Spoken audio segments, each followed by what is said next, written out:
Assalamualaikum Sobat Jejak Gentala. Oke, di video sebelumnya itu kita sudah menanyakan ke Kiseno tentang ciri-ciri orang yang punya titisan atau kodam dari leluhurnya. Oke, waktu itu disebutkan banyak ya Ki, ada macan putih, lodaya ya, pokoknya banyak deh termasuk pendekar.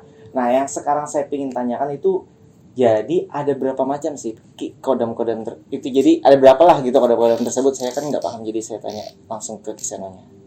Hodam itu banyak ya, Dar. Kalau misalkan hodam ini ada berapa jenisnya itu banyak banget. Hodam itu ada yang dari pusaka, keris, contoh keris. Keris ini apa? Buatan empu siapa? Ada juga yang dari mustika. Kalau mustika yang misalkan dia itu kitab Stambul, ada mustika merah delima, ada mustika besi kuning, itu rata-rata yang pengalaman saya tahu, mustika itu hodamnya atau penunggunya ini berjubah. Oh, berarti kayak apa Kayak sih? semacam kewalian. Wali, wali. Terus kalau kita misalkan ada juga di situ batu tapak jalak. Batu tapak jalak itu untuk kegebalan atau buat kekuatan, itu biasanya hodam-hodamnya semacam jawara. Yang jubah hitam ya? Jubah hitam, biasanya jubah hitam pendekar lah. Pendekar.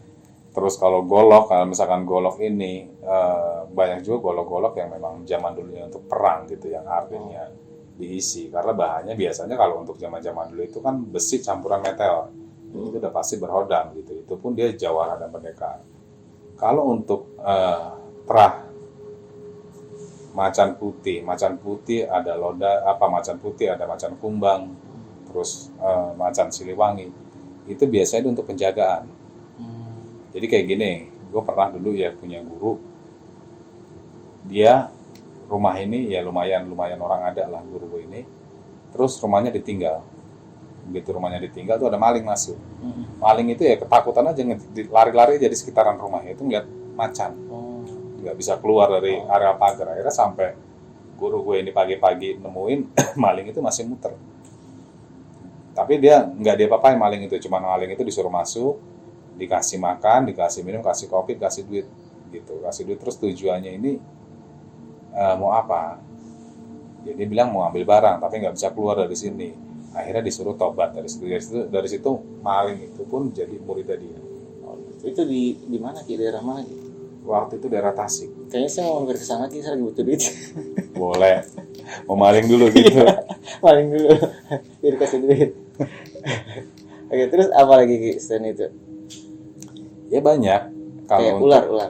Kalau ular itu biasanya juga dari keris. Keris ini kalau misalnya keris ini kan banyak jenisnya ya. Ada nogososro. Kalau nogososro itu udah pasti jenis bentuknya ular. Jadi gini, gue punya cerita juga gitu. Jadi punya cerita di sini waktu itu gue ada di Tanah Jawa. Keris di pohon beringin ini ada pusakanya nogososro. Jadi waktu itu kita sempat muasain hampir 7 hari. Gitu, hampir 7 hari muasain keris nogososro ini. Dan yang keluar itu bukan keris tapi ulernya. Gitu. Ulernya itu ada sekitar, panjangnya ini hampir sekitar 10 meter. Gedenya seginilah kurang lebih. Ya kita pas semuanya pada geder kan, pada takut kan, karena takutnya ular beneran. Soalnya pohon beringin itu posisinya ada di tengah hutan. Dan di situ memang terkenal sangat dingin dan angker, tapi kita nggak ada yang lari. Dan kita pun terus zikir untuk narik itu. Dari ular ini, dia bisa ngomong, ular ini berwujud. Kalau dia nggak mau diambil dengan siapapun. Bahwa dia itu di situ menjadi paku bumi. Dan itu gue ngalamin sendiri gitu, ada 7 orang waktu itu. Jadi kalau untuk hodam ini, jenis hodam itu banyak banget ya. Kalau ada hodam dalam diri kita pun ada hodam leluhur. Hodam leluhur itu terah kita ini banyak macam-macam. Ada terah dari kerajaan, ada terah dari kiai-kiai, ada terah dari wali, ada terah dari jawara gitu. Jadi banyak banget hodam, kalau diomongin itu banyak lah, sekitar ada 10-15an. Terus yang paling tinggi itu apa Ki? Kewalian. Bukan naga? Bukan. Kalau naga itu kan apa ya, semacam jelmaan. Tapi kalau misalkan naga ini jarang dia dari titisan atau leluhur. Biasanya kalau naga ini dia lebih dari penguasa di sini, contoh dia itu menjaga di satu lautan ataupun dia ada di danau. Jadi kalau naga ini nggak bisa untuk keleluhuran. Tapi bisa ditarik jadi kodam? Bisa. Oh, tetap bisa. Bisa, cuman berat. Kalau naga ini rata-rata dia nggak mau sih dibuat jadi kodam. Naga ini penjagaan. Kayak lo misalkan nih punya satu berangkas, misalkan punya satu berangkas, ataupun lo punya uang banyak yang misalkan hitungannya miliaran. Nah, fungsi naga itu menjaga itu supaya nggak bisa diambil dengan orang, nggak bisa juga diambil dengan bangsa-bangsa jin lainnya, karena jin itu kan bisa naik begitu. Ya. Oke, terus yang bersayap ada nggak, Ki? Yang bersayap paling ya naga. Naga bersayap? Bersayap. Kalau dari kayak kalau di Indonesia kan Garuda gitu bentuk kebangsaan kita. Nah, nggak ada yang bentuk burung itu. Kalau ada, saya mau naik ke burung Garuda. Terbang enak kemana-mana. Kayak film Brahma Kumbara. Iya. Oh, jadi di film-film itu nggak ada ya? Nggak ada. Kalau naga ada. Kalau naga ada. Oke, nah sekarang Ki, ini mulai masuk berat nih Ki. Yang secara umum aja yang tadi, yang paling banyak lah ya, kayak pendekar, terus odaya. Nah, itu fungsi-fungsinya apa aja, Ki? Kan pasti beda kan, misalkan kayak yang dari leluhur, terus kewalian, itu kan beda-beda. Jadi fungsi-fungsi dari setiap kodam itu apa? Kalau lodaya itu hodam dari macan putih ataupun macan kumbang, biasanya itu untuk kewibawaan. Kalau yang misalkan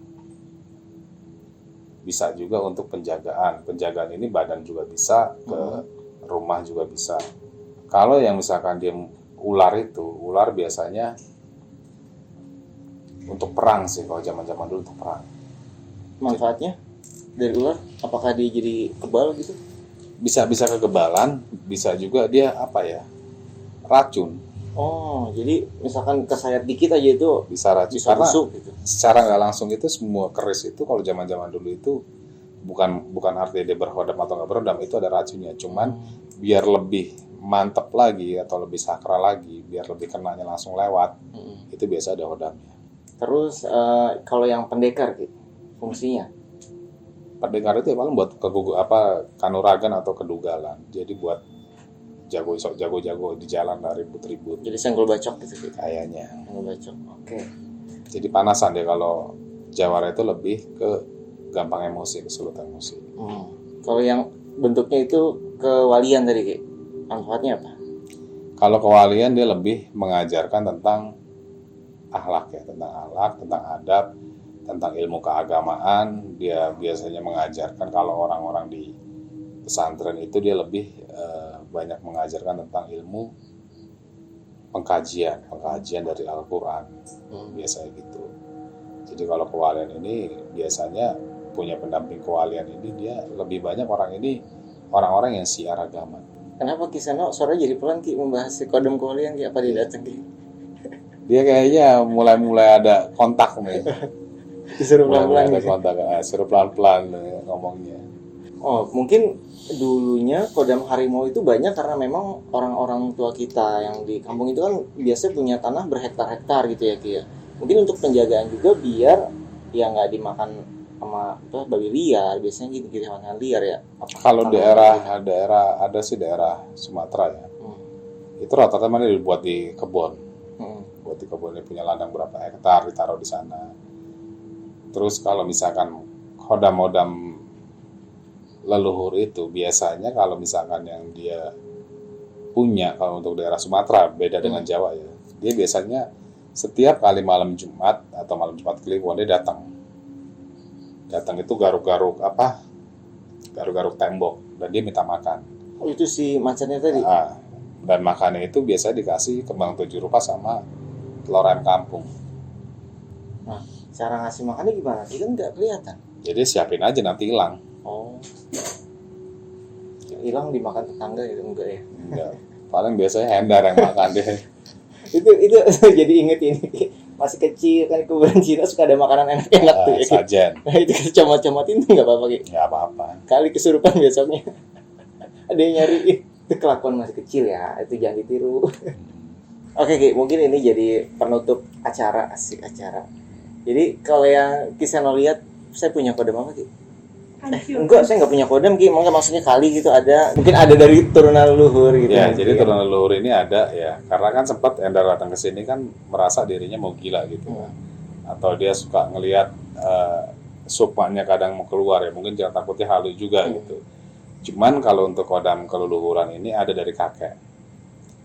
Ada dari kakek, cuman batasnya ini dia agak renggang, agak jauh. Makanya untuk menariknya ini Ender ini harus perbanyak puasa, terutama itu puasa weton, kelahiran, bisa juga makan yang nggak bernyawa. Dan insya Allah itu hodam keleluhuran itu bakal menyatu. Kalau nanti udah menyatu ke badan, Ender bisa rasain sendiri. Gitu. Menyatu itu apa? Seperti apa gitu? Gambarnya saya belum paham. Menyatu itu gimana menjelaskannya ya? Kayak jasad dan ruh aja. Colek-colek saya kayak. Dia datang dan rasain aja. Dicolek-colek. Jadi ada satu kelurahan kakek ini, ya memang dia sebenarnya nggak mau diungkap ya, karena apalagi dibikin konten gini dia nggak mau. Jadi makanya dia bagus dicolek-colek, nggak dijejak loh. Malam-malam dimimpiin. Ya perbanyak aja puasa, insya Allah dia bakal ngedampingin kok ngapit. Cuma satu berarti. Satu, yang sepleteran negatif banyak, cuman yang memang hak ataupun dari keleluhuran ini cuma satu. Tapi kenapa awal saya kesini kayak rame banget Ki yang ngomong Ki? Ya rame karena itu gaib, splatteran jin. Jadi kalau misalkan buat teman-teman mempelajari tentang spiritual gitu ya, usahain itu kita jangan mendengarkan lewat jin, walaupun dia awalnya nyuruhnya baik, suatu saat bakal ditikungin. Jadi harus lewat rasa atau kolbu, hati. Badan sih udah ngenak aja nih Ki. Udah mulai loh, kita kayak kesurupan. udah kayak dipeluk ini Ki. Udah kayaknya mungkin sampai di sini benar gitu bahasa semua Ki. Benar-benar anginnya beda ini. Beda, karena dia datang dia, soalnya diundang tadi kan. Aduh, ada jadi mual dah saya dah. Oke, mungkin videonya sampai di sini aja ya. Maaf ya, saya jadi nggak fit nih tuh bahasa lepek nih sekarang nih. Oke, semoga video ini bermanfaat dan menambah wawasan sobat juga ya. Jadi bagi sobat yang mau bertanya nanti silahkan tuliskan lagi di kolom komentar. Jangan lupa juga untuk like, subscribe, dan komen ya. Jadi yang mau tanya gak usah ragu, tanya aja di bawah komentar. Oke, mungkin videonya sampai di sini. Wassalamualaikum warahmatullahi wabarakatuh.